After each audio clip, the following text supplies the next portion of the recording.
Hello, I'm David Onley. As the Queen's representative in the province of Ontario, it is my pleasure to introduce you to How May I Help You?, a video about accessibility in schools across the province. Before becoming Lieutenant Governor, I had the privilege of chairing the Accessibility Standards Advisory Council of Ontario. As such, I advised the Minister on the most effective ways of implementing the Accessibility for Ontarians with Disabilities Act, and I received reports from the various working committees. In my installation address of September 5th, 2007, I chose accessibility as the overarching theme of my mandate. I have defined accessibility as that which enables people to achieve their full potential, and thus play a meaningful role in the life of this province. But to achieve true inclusion, attitudes towards people with disabilities must change. Attitudes often based on myths and misperceptions. When you meet someone with a disability for the first time, what do you see? The disability or the ability within? We'd all like to say the ability, but we all know it's not true. We see the disability, and there's nothing wrong with that, as long as we don't allow that first impression to then become a value judgment about the person's inherent ability. As educators, you play a pivotal role by influencing and shaping the lives of young people. Oftentimes, you may be the only role models outside of immediate family, making your approach to accessibility all the more important. I hope this video will reinforce the meaningful ways in which everyone benefits from a more accessible environment. Thank you for taking part in this training session. As you will see, accessibility enables everyone to achieve their full potential. Thank you.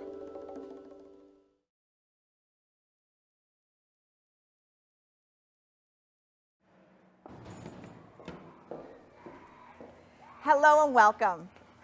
My name is Carla Robbins and I'm an elementary school principal. Today I'll guide you through an introduction to accessible customer service in Ontario schools. Come on in, let's get started. The training we are about to begin is one of the legal requirements under the Accessibility for Ontarians with Disabilities Act, which became law in 2005.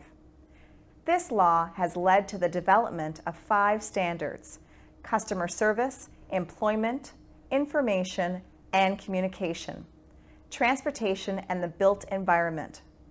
By fully implementing the standards in these 5 areas, it is expected that Ontario will be accessible by the year 2025. The first accessibility standard to come into effect is in the area of customer service, the topic for today's training. School boards are among the first organizations to implement this standard and must meet all of the requirements set out in the customer service standard by January 1st, 2010. School boards have already begun to deliver appropriate customer service to all members of the school board community, including persons with disabilities. Any business or organization with more than 1 employee must comply with the Act. However, compliance dates vary depending on the standard or sector involved. Training people in your school boards to provide quality, accessible customer service is one of the key elements of this standard. To be clear, the word customer refers to the members of the general public, such as our parents, families, community members, who visit or use the services of our schools. While students have long been supported under special education legislation, the customer service standard asks us to train any member of a school board who may serve the general public. This goes beyond training staff to serve students with special education needs. Our goal is to help train your board community to better serve members of the general public who are living with a disability, whether visible or invisible, or of a permanent or temporary nature. By focusing on serving people with disabilities, this training will help you to serve all members of the general public better. This training is aligned with your board's policy and procedures on accessible customer service. Your school board's policies and procedures relate to the sections that follow in this training session.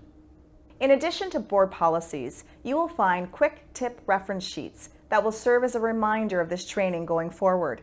Be sure to ask your manager or principal where the tip sheet can be found at your school or work site. You're now ready to begin the training. You'll need about 30 minutes. To ensure the best learning environment, you might find it helpful to complete the training without interruption. Try to avoid telephone calls and close your email. If the session must be interrupted, you will be able to pick up again near the point you left off.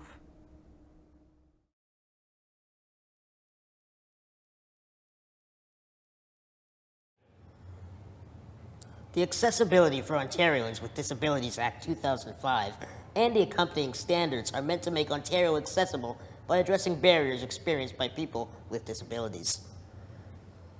38% of people will experience either a permanent or a temporary disability over the course of their lives. Right now, 53% of Canadians either have a disability or have someone in their immediate family circle who is living with a disability. These statistics make it clear that serving people with a disability is an important issue for our entire society. Take a moment. If necessary, pause the video and imagine what an accessible Ontario might look like in 2025. What could you do in your role in the school board to help make that happen? A number of factors contribute to the creation of barriers that prevent people with disabilities from participating fully in society. Bias, stereotypes, prejudice, lack of information and awareness, and even sometimes unwillingness are some of the factors that hinder people, organizations, and communities from achieving their full potential. The result? Society does not benefit from the full range of ideas, knowledge, and perspectives that can help with problem solving, creativity, or improving society. Take a moment to consider if any of these factors might be affecting the service you're able to give to the members of the general public. Think about one immediate action you could take that would remove a barrier.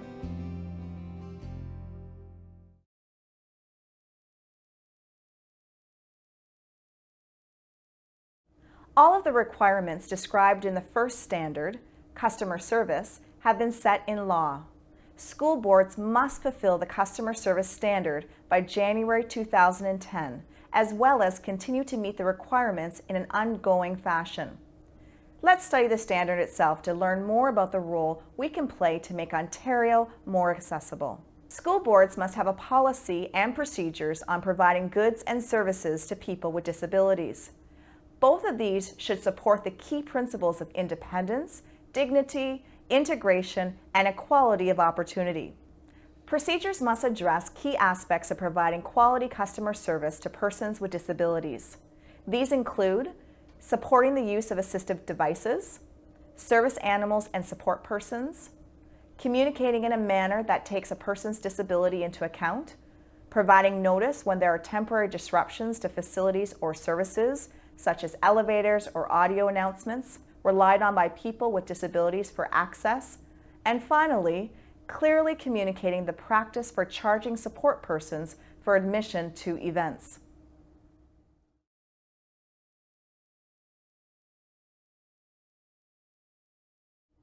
Because situations, people, and indeed the manner in which disabilities affect people are quite different, this training video will not be able to prepare you for every scenario that you may encounter.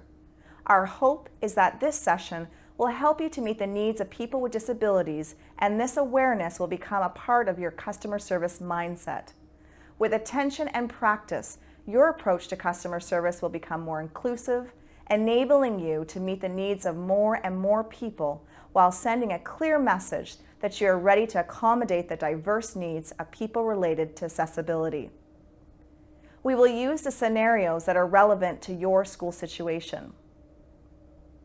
Let's begin with a common situation in which members of the general public would be present in your school.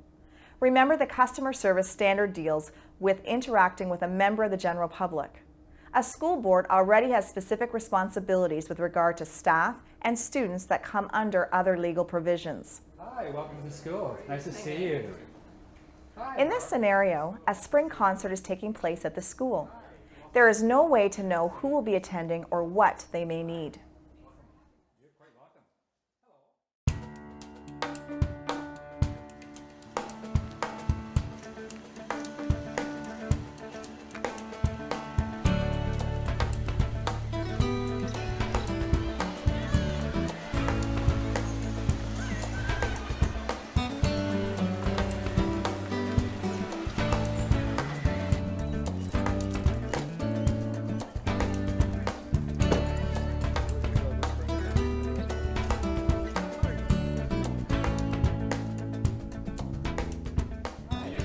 you as well too. Welcome to the school. Thank you very much.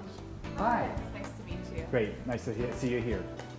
Hello. Welcome to the concert. Thanks. Hi. Welcome to the concert. Maybe I've helped. Yes, we're really excited about the concert. We found out from your website that it's free. Thank you for letting us know. My husband and I just need 2 seats together. If you could direct us, my husband can guide me to my seat. Certainly, this way. Thank you. Welcome to our school, everyone. It's great to have such a wonderful turnout. The staff and students greatly appreciate that you can come to today's performances. Before we begin today's concert, just a few housekeeping announcements. First, the washrooms are located outside the gym door at the back and to your right. An accessible washroom is a bit further down the hallway in the direction of the principal's office. In the event of a fire alarm, please remain calm. Walk in an orderly fashion towards the nearest exit at the back or the front of the auditorium. If you require assistance, please refer to your program for a special note where we may be able to help you. And remember, everyone, we will look after the students. So now, let the extravaganza begin.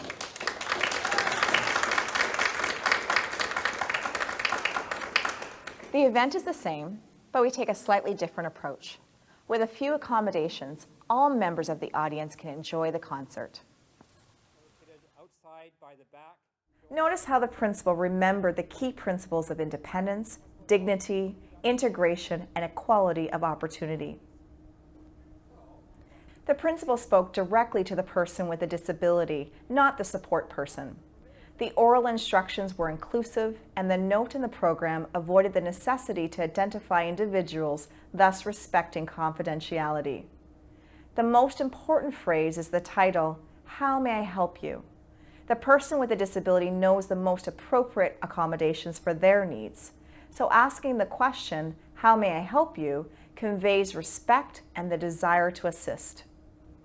Use a checklist like this one to help you prepare.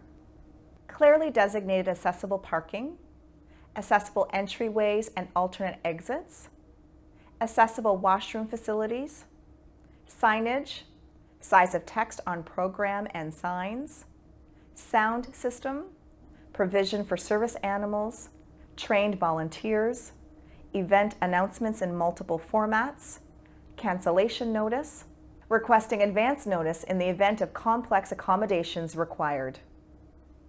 Take a moment to consider another event that members of the general public may attend and what you would have to consider to ensure accessibility and accommodating diverse needs.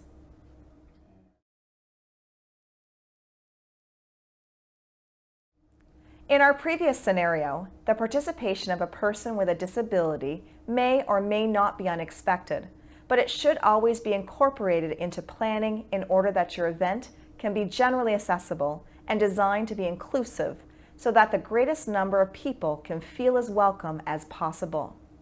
Let's look at a scenario involving a more complex set of accommodations for which you're able to prepare specifically. In an IPRC meeting, a notice must go home in advance advising the parent of the meeting. Forms should be adapted to include a statement such as, "If you require additional assistance in order to take full advantage of our upcoming meeting, please advise us by indicating so on the form."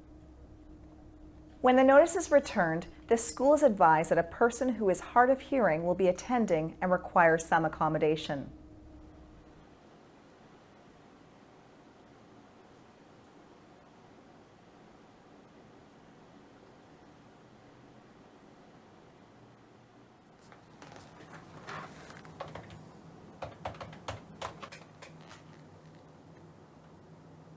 Hello, Mr. Stein.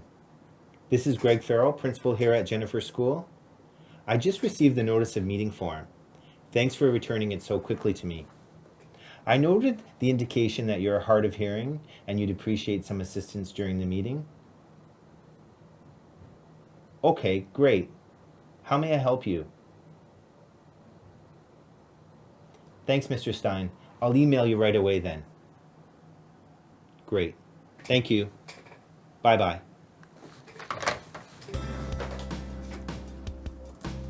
Hi, Rose. Hi, Greg. I got an email from Mr. Stein today, and he said that he'll be bringing in a sign language interpreter with him. But he also suggested that we have really good light on the teachers who'd be speaking today so that he could read their lips better.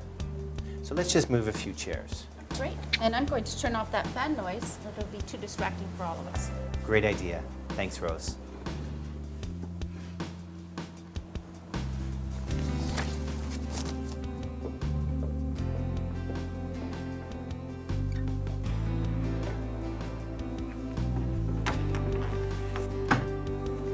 Welcome, Mr. Stein. It's really great to see you here today.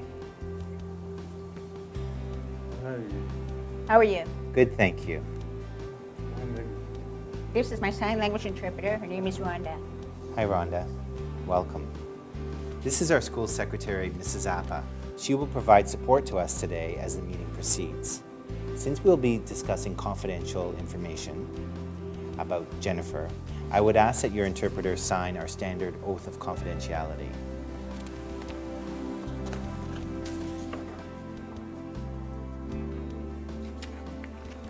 Thank you.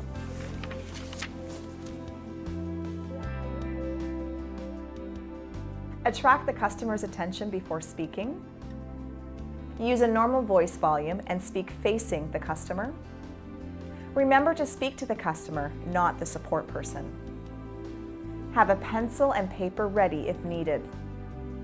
Confirm understanding. So as we determined today, we'll need to follow up on a number of the decisions that we've made today. What's the best way for me to communicate with you? Emailing or cell phone texting is the best way to contact me. Fantastic. I can do both. Thank you very much for coming in today, Mr. Stein. It's very nice to meet you, Rhonda. Thank you.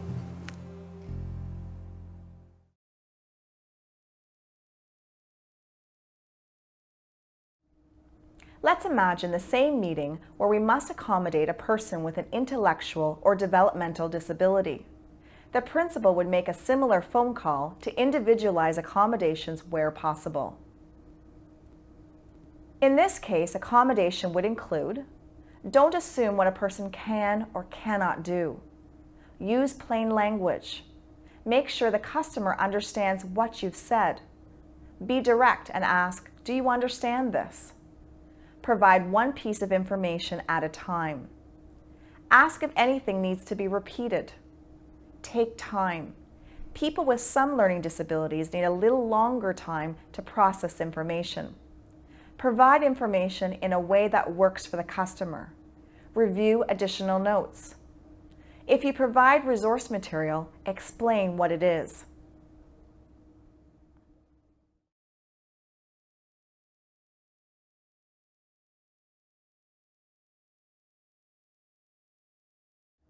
Depression or bipolar disorder affects 10% of all Ontarians. Mental health issues can affect a person's ability to think clearly, concentrate, or remember. The major barrier for people with mental disabilities are the stigma associated with it and a lack of understanding. Imagine how you would prepare yourself for the IPRC meeting in this case. As the meeting proceeds, remember, be confident and reassuring. Listen carefully. Check for understanding. If the person appears to be in crisis, ask them to tell you the best way to help. Remember, the customer's reactions are not connected to you personally as the service provider.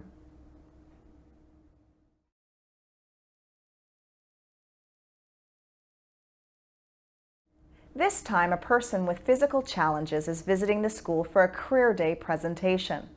Let's listen to the conversation between the principal and the presenter as they plan to accommodate his requirements when he arrives at the school.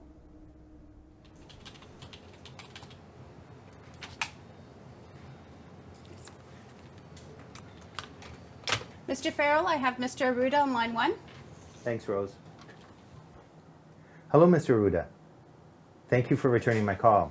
We're delighted that you've agreed to speak to our students this career day. I understand that you may need some help when you arrive, so I was calling to make sure we have everything you need. 1 second.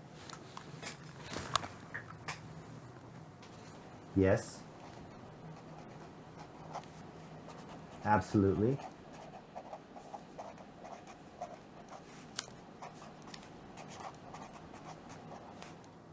For sure. Thank you very much. Look forward to meeting you. Bye-bye.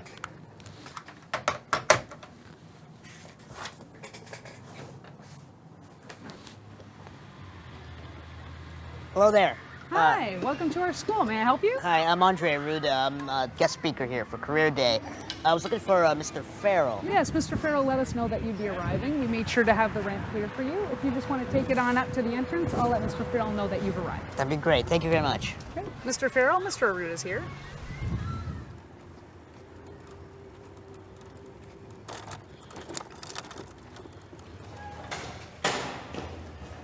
Hello, Mr. Arruda. Welcome to our school today. Hello, Mr. Farrell. Nice to meet you. Thanks for being here today and sharing your expertise with our students. The classroom you're going to be working in today is on the 3rd floor. So Hillary will be one of our student ambassadors, and she'll take you up to the classroom with the elevator. She'll make sure you have everything you need today to be comfortable. Okay. Hi, Hillary. Nice to meet you. I guess you're in charge now. I'll show you to the elevator.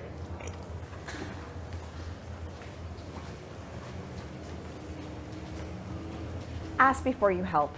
People have their own way of doing things. Respect your customer's personal space. Don't lean over them or lean on their assistive device, in this case, the wheelchair. Ensure that items such as canes and walkers remain in reach. If you receive permission to move a wheelchair, make sure the person is ready before you move them. Never leave the person in an awkward or undignified position, such as facing a wall. Can you see how these approaches benefit your customers? Respect the dignity of the individual. Avoid making assumptions and listen carefully. Look around you right now. How could you make it easier for a person with a physical disability to move about in your area?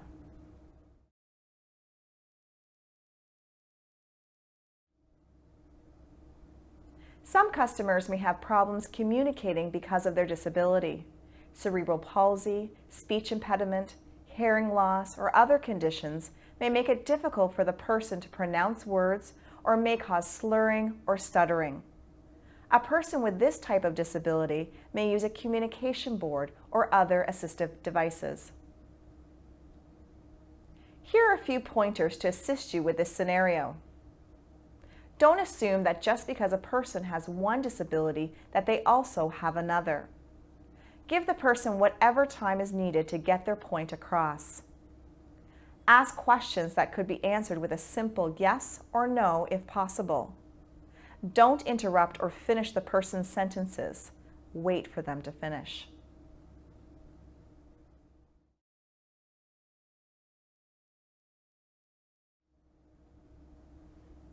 Three million Canadians have difficulty reading conventional text. Vision loss can restrict someone's ability to read signs, locate landmarks, or see hazards. Some people with vision loss may use a guide dog or a white cane, but others may not. Some people with vision loss need to view written material in large print or with the help of a magnifier. With these facts in mind, recognizing varying levels of vision loss, let's review some pointers that, if followed, would make the person with a vision loss more comfortable. Don't assume the individual can't see you. 9 out of 10 people who visit the CNIB have some vision. Identify yourself when you approach and speak directly to the individual. Offer your elbow to guide the person. If they accept, walk slowly. Identify landmarks or other details of the environment to orient the person with a vision loss. Do so as you approach the landmark. If you're giving directions or information, be precise and descriptive. Guide the person to a chair or better location rather than leaving them in the middle of the room.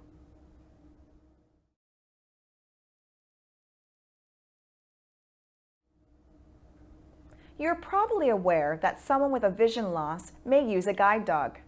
You may not be aware that there are many types of service animals who help people with other types of disabilities. Service animals are often easily recognized as they may wear a harness or a sign. You might also be aware that a service animal is helping someone. However, if you encounter in your school or work site someone who has an animal and it's not readily apparent that this is a service animal, it is appropriate to ask for a letter from a doctor or a nurse to be produced indicating the animal is required because of a disability. Service animals, once identified, are to be permitted anywhere the general public has access, unless they're prohibited by health regulations. Remember, members of the general public in normal circumstances have no access to classrooms. If students or staff require service animals, the board procedure for that should be followed.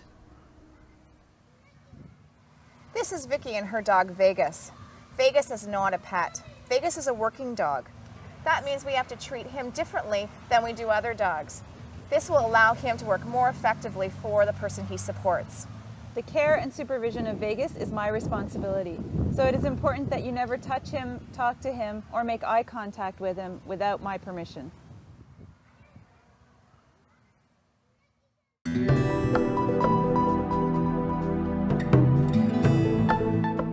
Some people with disabilities that you encounter will be accompanied by a support person. We have seen a support person in our scenarios.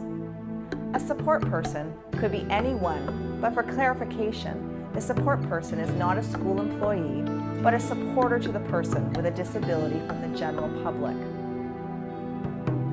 A support person might help a person with a disability with a variety of things, from communicating to helping with mobility, or from personal care to medical needs. Remember the pointers from our scenario. Speak directly to the person, not to the support person. When information is exchanged that is confidential, for example with a parent, it is advisable to have the support person sign an oath of confidentiality that the parent gives permission for that to occur. According to the regulation, support persons must be allowed to accompany an individual with a disability to parts of the building where the general public has access.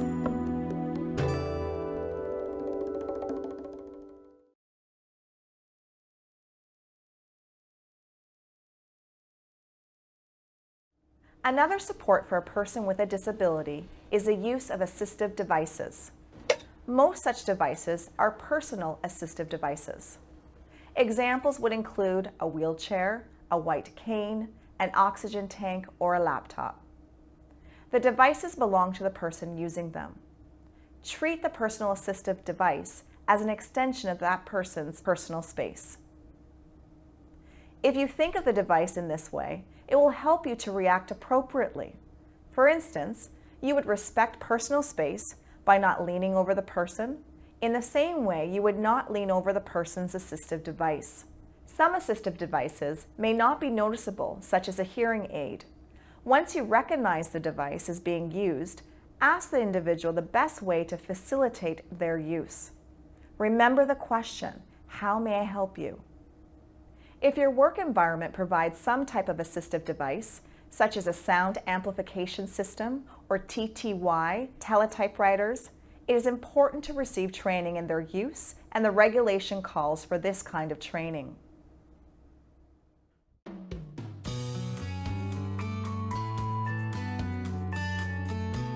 To explain this section, I will use the most obvious example, the elevator.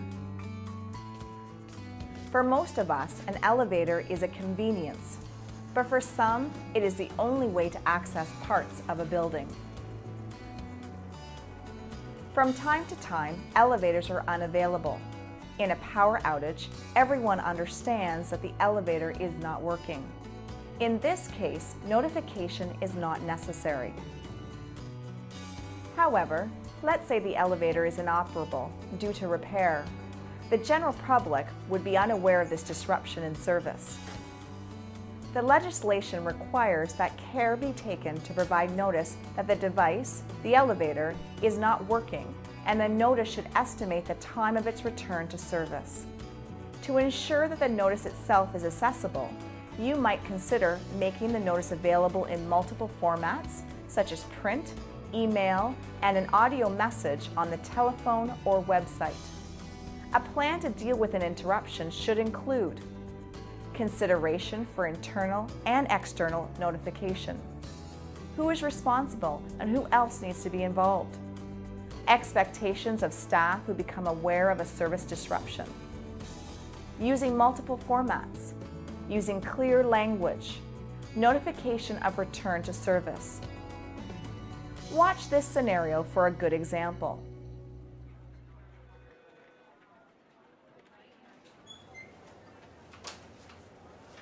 Hello, Mr. Farrell. Sorry to interrupt. I just want to let you know that the elevator's down, and I will have a sign put up and call the repair guy. Thanks very much, Frank. Can you also please make sure that there's a sign placed on the front parking entrance of the school? Okay. Thanks very much. I'll get a notice on our website as soon as we're finished here. Oh, I just remembered. The junior division's having a book sale upstairs in the library. We'll have parents and community members going upstairs. I don't believe the elevator will be serviced by then. Good catch, Rose. I'll ask the teachers to move the book sale to the auditorium stage where the lift is still available. You know, this is a good learning piece. It'll take a bit to reorganize, but there's a natural tie in here to character education. It's a really good, authentic example of what it means to be respectful. Thanks, Rose.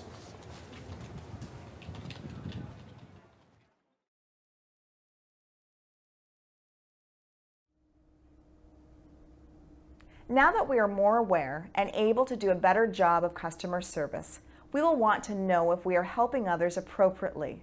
How will we know? The customer service standard requires service providers to have a feedback process to receive comments on the way they provide services to people with disabilities. The feedback process should allow individuals choice in the method they use to provide the feedback, such as in person, by telephone, or in writing. Your school board will have a process for feedback and response. In this way, we can improve our customer service going forward.